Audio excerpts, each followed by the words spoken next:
The midnight shift at the Madrid Deep Space Network station never feels like midnight inside the control room. Screens glow in a steady wash. The air hums with fans and the soft tick of the rack clocks that refuse to drift. I logged in at 11:42 p.m. with a thermos under my arm and a plan to clear a backlog of antenna health checks before the moon rose. The console greeted me with a routine: S-band receiver calibrations, X-band noise figure, maser temperature stable, coolant loop nominal. I settled into the chair, centered the headset, and watched the big dish outside pivot through its test arcs against a clear sky. 12 minutes into the shift, a secure message popped up from a NASA distribution list that usually announces antenna maintenance and patch notes. The subject line used a red flag and a code I had never seen: EML2 temporary embargo. The body text was short and careful. It asked for a silent schedule change for Luna Farside campaign and a promise to keep logs local until a clearance window the next morning. No reason given, no extra terms, just a route for questions that pointed to a number in Washington and a second number with an ESA prefix. I read it twice and tasted the bite of coffee that had gone cool faster than it should. The live schedule showed a gap where a Mars orbiter pass should have been. Someone had swapped in a lunar pointing block without the usual trail of edits. Coordinates updated in real time. Right ascension and declination drifting toward a spot that would place the dish near the moon's far side line. I loaded the new pointing file and checked the backup maser just in case. The dish outside rumbled into motion and settled with that precise pause only a well-tuned servo can make. I enabled RF safe and opened the S-band path. Marta, the night supervisor, leaned in the doorway with a folder stuck under her elbow. She had the look of someone sent to keep a lid on a pot without being told what boiled inside it. "Heads up," she said. "We're supporting a partner observation. No chatter on Loop 3. Keep raw logs on the local array. If Washington calls, transfer to me." She did not sit, which told me the instruction came hot and late.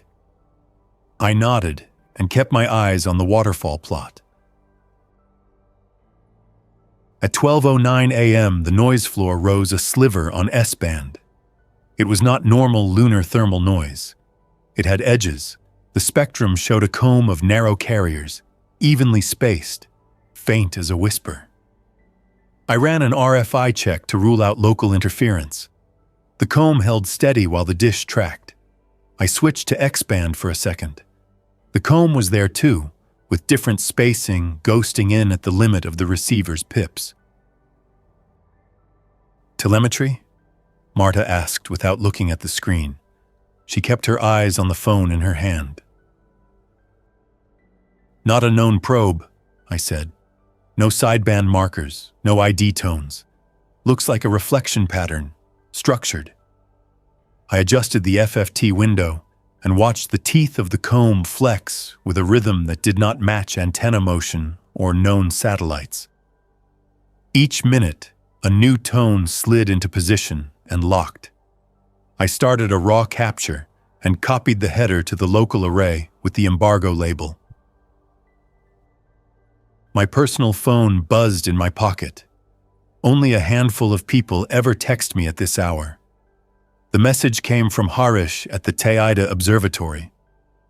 We did a grad school project together and never fully lost the habit of swapping weird night data. His text said, "Check the limb. Occultations not matching the catalog. Something at Earth-Moon L2." He added a string of times that matched the minute marks when the comb tones locked. Harish would not use the word L2 without thinking. Earth-Moon. L2 sits behind the moon from Earth's point of view, a gravitational balance point where a halo orbit can live. The area hides in the moon's radio shadow.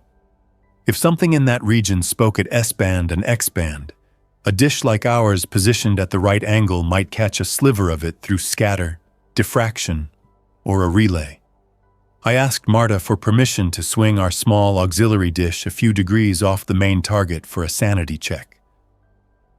She held her hand over the phone and nodded. 2 minutes, she said.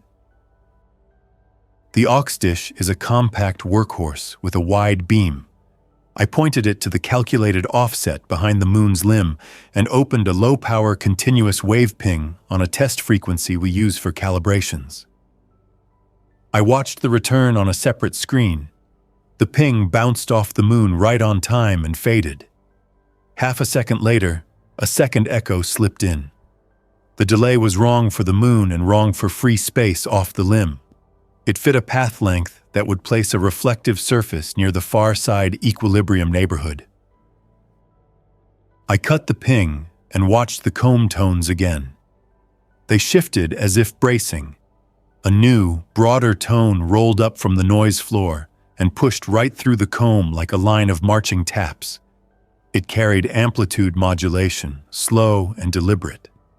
I sent the stream through a demodulator and muted the speakers. The output looked like old-style telemetry. Blocks with checksums, simple framing, nothing fancy. My hands moved on their own. I wrote a quick parser, pointed the stream into it, and waited for bytes. The first packet decoded into a set of prime numbers up to a threshold, then reset, then repeated with a different threshold. The second packet held a bitmap that did not form a picture in the usual sense. It drew straight lines with precise angles and ratios that held under rescale. A geometry test. The hairs on my forearms stood up in a way I will not describe with cliches. I took a photo of the screen and sent it to Harish with a single question mark. He responded with the same bitmap from a different instrument, and a curse I will not repeat. Marta's phone rang on the desk. She listened, nodded 3 times, and said, "Understood." When she hung up, she slid the secure handset toward me. "You're to lock the RF path to the authorized box when it arrives," she said. "No external streams, no amateur backhauls, no screenshots sent off-site." She did not accuse me of sending anything. She did not have to. 2 white vans rolled through the gate at 12:31 a.m. and stopped beneath the antenna shadow. The facility intercom buzzed a polite request to open the inner door. 2 men from ESA security stepped in, accompanied by a third who carried a black Pelican case with a foam cutout for a custom demodulator the size of a desktop printer. The third introduced himself as Francois and said he needed a direct RF feed patched into the box. He spoke in the steady tone of a person who learned to keep a room calm while moving very fast. I unplugged my analyzer, slid the RF coupler toward the black box, and watched a new waterfall bloom across its integrated screen. The comb tones sharpened, the broad tone split into 4 lanes. The box wrote to a solid-state drive with a steady blink. Francois tapped a key and a live decode pane opened. It printed the same prime sequence and geometry blocks I was seeing on my own parser, followed by a new block with a header in a format I recognized from deep space handshake protocols. Challenge response. Very plain. "Please do not transmit," Francois said. "Not until I say." His hands hovered over the keys. The box had a transmit path, armored to the table with clamps. It could route a response back through the dish if someone enabled TX.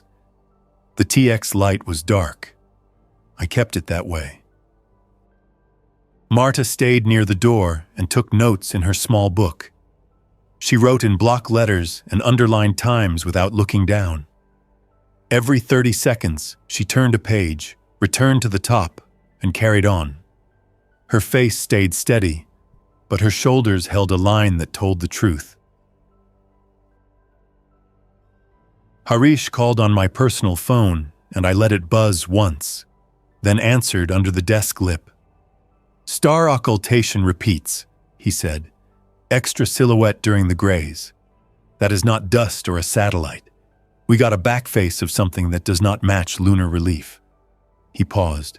You know what EML2 suggests? It suggests we need to be careful, I said, and maybe record everything twice. I set a mirror of the RF stream to our air-gapped archive and slotted a clean drive into the server for later. I did not tell Harish about the black box. I did not tell him the handshake header had switched to a format used when a system expects a reply from a peer, not from a passive listener. At 12:44 a.m., the geometry blocks stopped. The comb collapsed to a few sturdy tones. The broad carrier rose and widened into a plateau that even my cheap eyes could read as a call for attention. Francois tightened his lips and looked at the TX light again. He did not reach for it. The plateau began to modulate in a way that triggered exactly the wrong intuition in my head. It looked like a radar that had turned its face toward us and steadied its beam.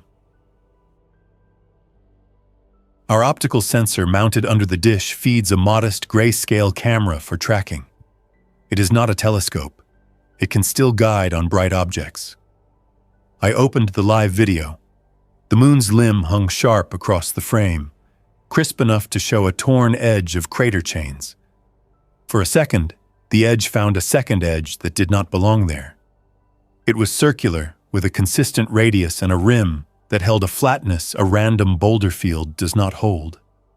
The rim moved in unison with the limb, as if locked to it by a leash no one could see.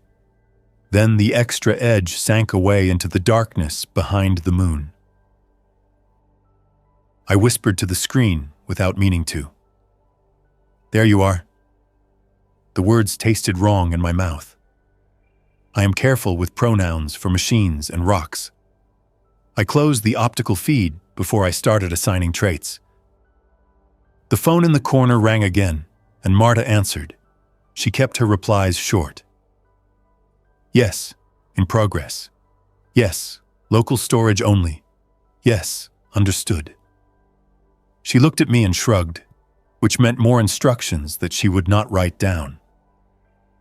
Then the room lights dimmed for a heartbeat and picked back up. The UPS held without complaint, but all of us glanced at the power board anyway. Grid is stable, I said. Generator on standby. I checked the time server and compared it to the GPS disciplined clock. No drift. I printed a hard copy of the clock offset and pinned it under a magnet next to the dish angle readout. If anyone asked later, the numbers would be clean. The black box chirped a tone I had not heard in a control room. It did not come from the speakers. It came from the box chassis itself, a tiny piezo meant to indicate a state change. The decode pane filled with a new block that wore an old suit. 7-bit clean text with parity. The content was not English. It was not French or Spanish. It was a grid of short alphanumeric lines that looked like an index. Francois exhaled in a way that let me know he recognized the outer shape of the content. He turned the screen toward me. These are Apollo and Luna mission designations, he said, tapping pairs of letters and numbers. Not all of them. A specific list. Sites that saw far-side relay work, and a handful of places no human touched. Some coordinates are near Lagrange points. Some are at landing sites. Someone built this list to be understood by mission analysts. What is on the far end? I asked. He did not answer. The TX light remained dark. We all stood at our stations and watched the wall clock cruise past 1 a.m. without a click of drama. I opened a second raw capture and rolled to another local drive. If a lawyer asked later why we kept duplicative logs, I would say that big dishes breed paranoia and redundancy saves missions. I sent a short email from my work account to the embargo list with a clean log of what we had so far. I used the specific words that matter. anomalous reflection path, structured emission, possible EML2 origin, no unauthorized transmissions. My finger hovered over send for a breath and then pressed. Harish texted again. We are seeing faint thermal bloom behind the moon's limb in infrared. Not hot, but warmer than shadow. It tracks with your window. He sent a plot with a tiny bump that would mean nothing to most eyes and everything to those who stare at space for a living. Outside, the dish creaked and corrected. The big drives sing when a gust hits and stops, and the sound has a way of making the hair on your neck argue with your judgment. I stepped to the door and looked through the small window to ground my head. The dish hung steady. The sky was black and sharp. A thin line of light on the horizon hinted at a city asleep. I made tea on the hot plate and wrapped my hands around the mug. On the screen, the plateau changed again. A low-frequency subcarrier rose out of the flat line and pulsed at 1 hertz. The room felt smaller. Francois leaned in and worked the keyboard. It is calling for a return, he said. Same challenge format repeated. It will time out. Do we answer? Marta asked. Francois looked at the TX light and then at the phone. Not without the go order, he said. We would not just be answering. We would be engaging with a system we do not control. We do not know what that tells it to do next.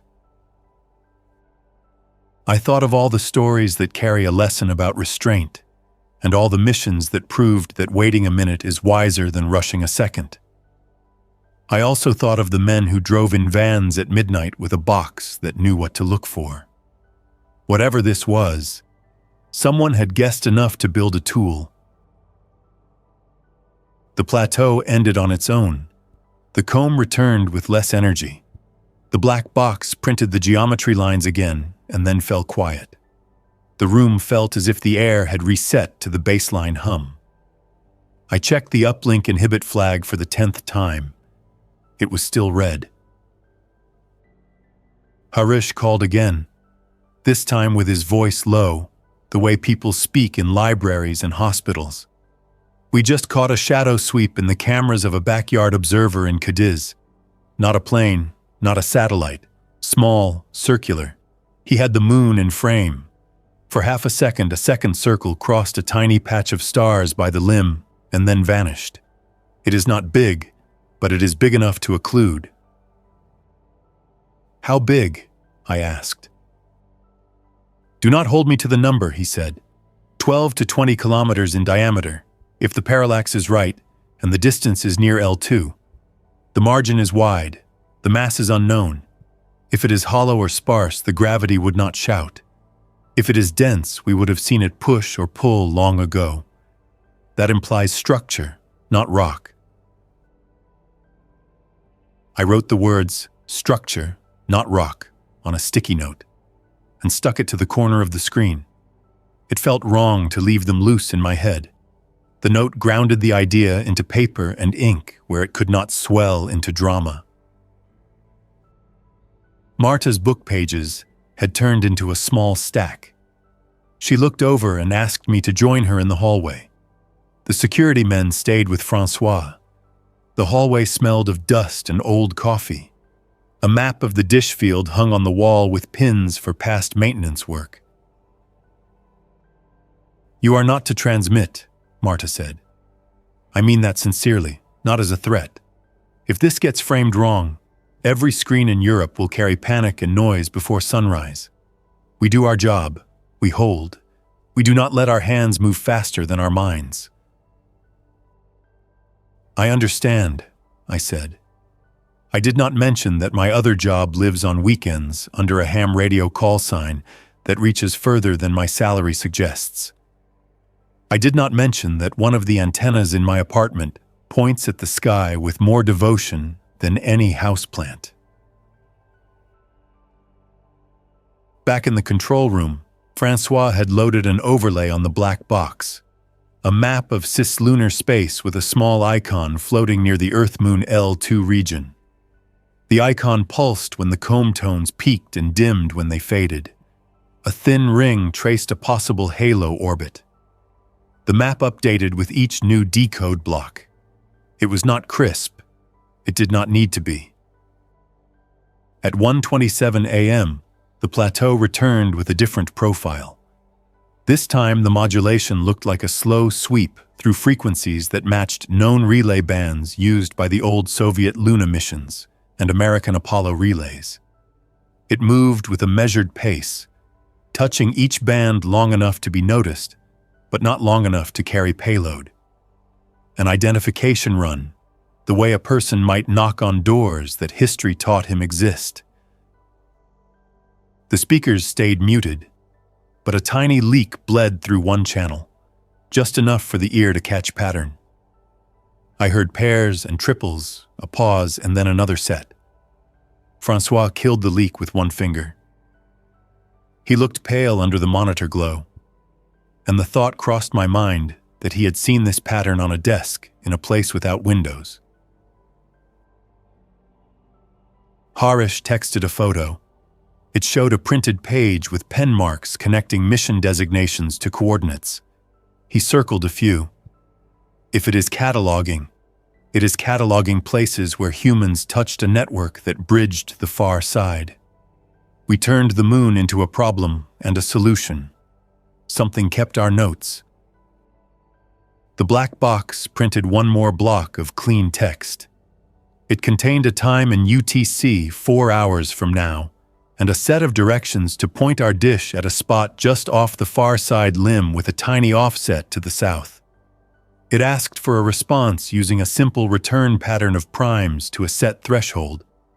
A children's handshake scaled to cislunar distance. Marta called Washington. Washington did not answer. She called the ESA number. A sleepy voice said a clearance call would arrive in minutes. Minutes stretched. The clock slid toward 2 a.m. The comb persistently held its place, as if it had nothing else to do but wait for the slow species in the blue well to gather its committee. I opened a different terminal and wrote a shell script to mirror every captured block to the air-gapped archive with checksums printed and pinned to the side. I labeled the drives by hand, date and minute and dish.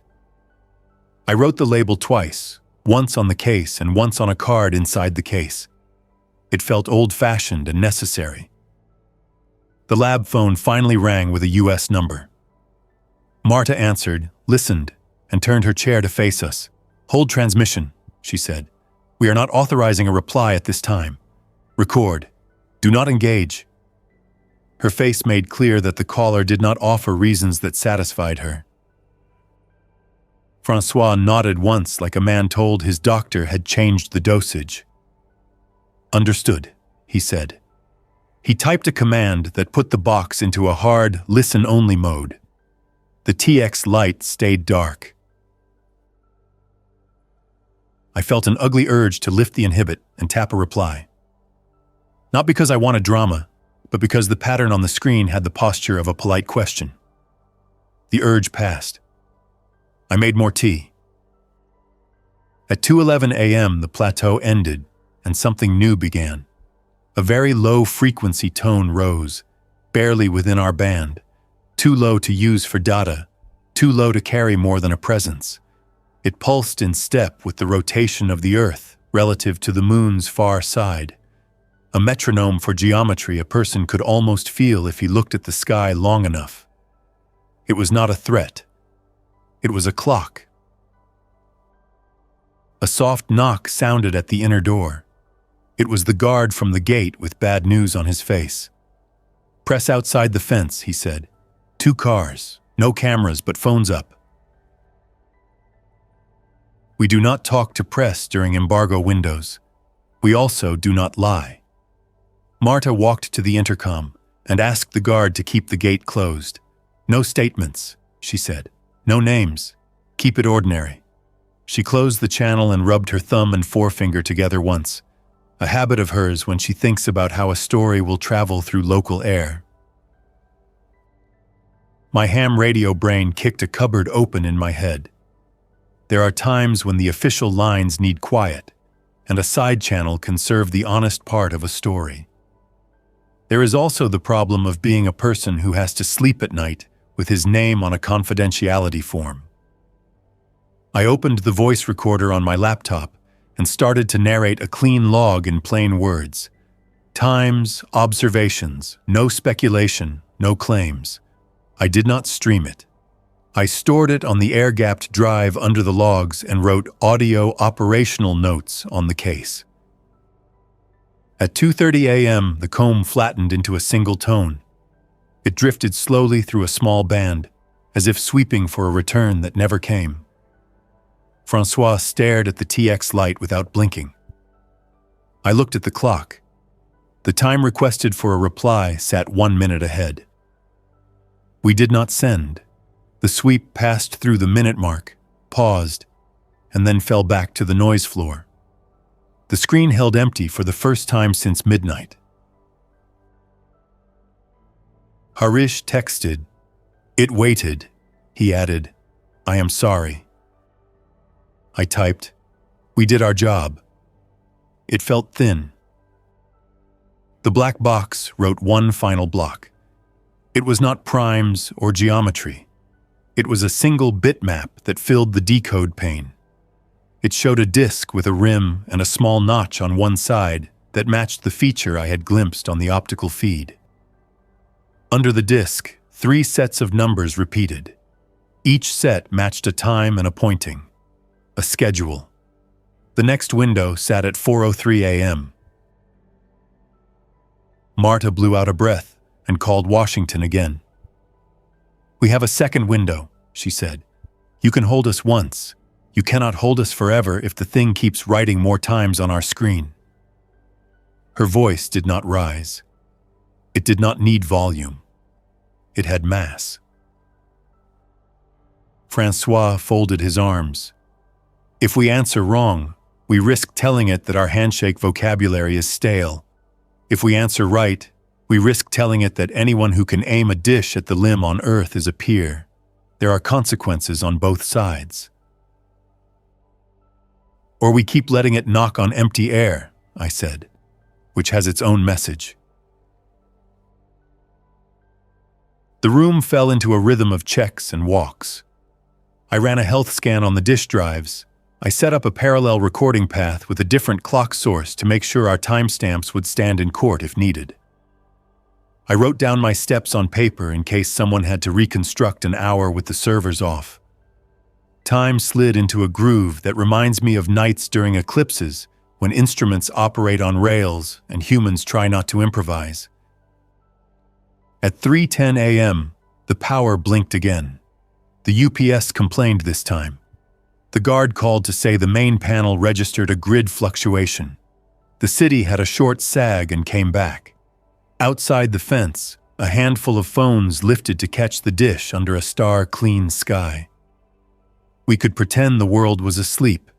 It was not. I stepped outside for 60 seconds and faced the moon. The limb shone with that slate light you only see on nights when the air is dry and thin.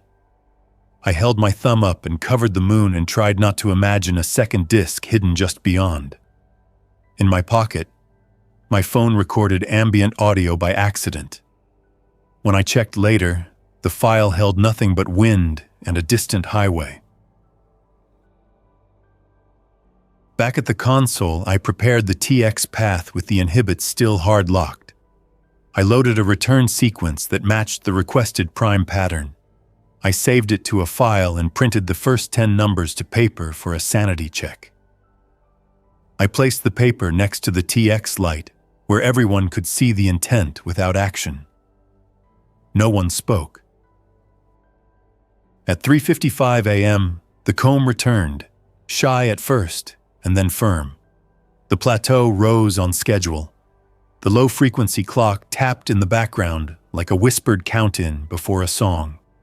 The black box threw the decode into the map again. The halo icon crept along its ring, The next window line blinked. Washington called, and this time did not tell us to hold. The caller asked for a written statement of risk and benefit from the local team. The kind of request that tells you no one at a higher desk wants his name on the first move. Marta held the handset with 2 fingers and asked the caller to send the request in writing with his name spelled correctly. Then she hung up and looked at me and Francois with a long face that reached a decision before her mouth did. "If we answer," she said, "we answer slowly and simply. If we do not answer, we will do it again at dawn with more vans and more boxes and men who do not work on this floor." Francois pressed his lips together and nodded once. "Send the primes to the threshold it asked for," he said. "Nothing clever, no identifiers, no mission tags. We are a mirror with numbers." Marta turned to me. "Prepare TX," she said. "On my mark, lift inhibit, send, drop inhibit."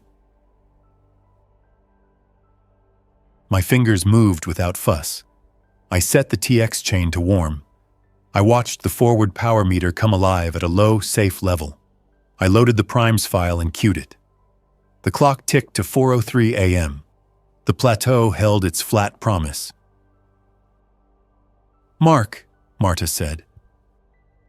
I lifted the inhibit, hit send, and then dropped the inhibit as soon as the packet left. The forward power blipped and fell. The room did not explode. The dish hummed with the steady breath of a machine doing exactly what it was built to do. The waterfall showed our burst as a bright stripe that crossed the plateau cleanly and vanished. Nothing happened for 4 seconds. Then the plateau stepped down into a narrower tone, and the black box lit green for the first time. A new block flushed through the decode pane with the size and energy of a decision. It printed a grid of coordinates near the far side limb and a short line of characters that looked like an address. The characters did not match any Earth language. They matched the structure of computer names. Francois whispered. It opened a port. He tapped a few keys and pulled the audio to a safe path that could not transmit without 3 steps. We are not walking through. We did not agree to that. But the port did not require us to move. The black box started to fill with slow pages of content, as if something on the far end had opened a book and pointed its camera at one page at a time. The pages held arrays of numbers and low-resolution line drawings of structures with angles and struts. Some looked like trusses. Some looked like apertures. One looked like a hallway. There were no people. There were no animals. There were measurements, ratios, and maintenance ticks. Harish called, and I put him on speaker. He heard enough to keep his voice steady and his words few. We are getting a separate carrier on a lunar farside relay frequency at a level you would call a friendly shout, he said. Ground telescopes in Chile report a faint glint by the limb where no glint should be. Whatever you did, it did something back. The pages on the screen slowed and stopped on a diagram that looked unmistakably like a cross-section of a cavity with a circular door. I refuse to use the easy metaphor here. It was a round opening with a seal. Around it ran symbols that could be labels or warnings. Under it, a strip of numbers matched our primes up to the threshold we sent.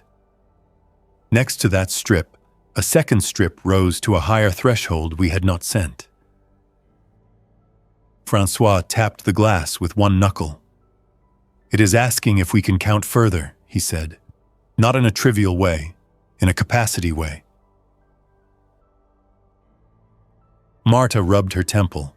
We will not guess at open-ended tests, she said. We do not teach a stranger how big we are in one conversation. The screen cleared and displayed a time 3 hours from now and a path point farther along the halo. Then the carrier fell quiet. The comb tones faded like a tide. The room felt wide again, The tea tasted weak. Outside, a breeze started that moved the dish by a tiny fraction, and the servo corrected with a soft groan. The phones beyond the fence glowed. One of the men outside tried to shout a question without moving closer to the gate. His voice did not carry. Marta sat down for the first time in an hour. "We will write our report," she said. "We will hand off at dawn. We will keep the recordings duplicate and clean. We will not decide for the world." I nodded and wrote the handoff notes with an attention I usually reserve for eclipse nights and hardware swaps inside cryo racks. I stored the drives in the safe. I wrote down the numbers on the page again and stapled them to the form with the clock offsets. I slid a copy of the audio log under the top folder. On my personal phone, a ham group lit up with unconfirmed chatter about a second moon. Someone had taken a photo of a screen in a room that looked like mine and posted it with a caption that scolded NASA for silence. The photo was not our room. It was a cousin of our room across the world. The tone in the comments swung from careful to wild in minutes. I closed the app and turned the phone face down. Harish sent a last message before his dawn. "Whatever this is, it is old. It hides well. It treats our bands as if those bands are a shared street." He added, "I do not think it woke because we knocked. I think it woke because we built enough radios in the right places to look like a city." The clock moved to 5:40 a.m., and the first pale wash of day reached the edge of the control room blinds. Marta called the morning team. The vans idled outside. Francois packed his box with the care a parent uses with a sleeping infant. He signed the log, nodded at us, and left without ceremony. I stepped outside again and watched the sky lighten. The moon sat low, washed in gray. It looked exactly like the steady friend most people know. Behind it, nothing announced itself. No second disk, no obvious machine, no billboard written for eyes. The world preferred simple stories at dawn.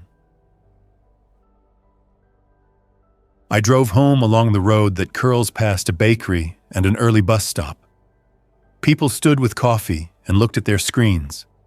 A headline on a local site said rumors about a discovery at the DSN were false, and that a media briefing would address an unrelated maintenance event. The headline used words that told me someone had sent a template down the ladder. In my apartment, I set the air-gapped drive on the kitchen table and stared at it until the sun climbed over the buildings. I wrote a short message to myself on paper and taped it to the drive case. Numbers only. No claims. No heroes. I brewed coffee that did not help and stood by the window with the cup cooling in my hand. At 7:12 a.m., a new secure email arrived with a schedule for a closed briefing at noon. The subject line used the same EML2 code, softened by a word no one believes: clarification. It asked us to defer comment and hold materials for chain of custody pickup. It promised that the public would receive an update in due course. I am not a crusader. I am a technician. I calibrate machines that hear whispers. Last night, the whisper had a backbone. It stood where the equations say a thing can stand and spoke in a grammar that says it was built to be heard by minds that count the same way we count. I do not know who built it. I do not know when. I know what my instruments recorded. I know what my hands did and did not do. The phrase "second moon" will turn into a headline that flattens a sky full of precise facts. People will say NASA hid the truth, as if NASA is a single throat. People will say ESA held the door closed, as if ESA is a single hand. I stood in a room where a few humans followed a process because the alternative was noise. We answered a question with numbers and caution. We did not promise friendship. We did not start a war. At 9:03 a.m., my ham radio lit with a clean, narrow signal that reached my small antenna with ease. Someone relayed a recording of a prime sequence that matched ours, followed by a slow scan of a line drawing of a ring with a notch. The recording carried no call sign and no location. It ended with a time in UTC that matched the second window we chose not to fill. The world was already sharing pieces without permission. I shut off the radio and sat with the quiet. I opened my laptop and typed out a clean narrative for myself with times and actions and no adjectives I would regret later. I printed it and slid it into a folder next to the drive. I wrote one last line by hand. If you read this in a year, remember that the first instinct was not fear. It was care. When noon comes, people with better suits will say careful words. They will avoid the simple sentence that would make phones explode. Maybe that is wise for a day. Maybe it is a delay that costs nothing. The sky does not care. The object behind the moon will keep the time it has kept for longer than our bridges have stood. It will wait for the next window and the next. It has patience that makes our news cycle look like a skipped stone. If we are worthy of a second conversation, it will not be because we shouted first. It will be because we counted correctly, recorded cleanly, and resisted the easy story long enough to hear a harder one. I can live with that. I can show up for another midnight shift, calibrate the dish, and listen. If the world calls this a second moon, I will not argue over names. I will measure. I am going to sleep for a few hours with the blinds open so the afternoon light can drag me back. When I wake, I will drive back to the station, put my badge on the reader, and pick up where the clock left off. Somewhere beyond the limb, something waits with a patience that outlasts a human lifetime. We will still be here, small and noisy and careful, with our hands on the same old knobs, listening for the next clean tone that says, present.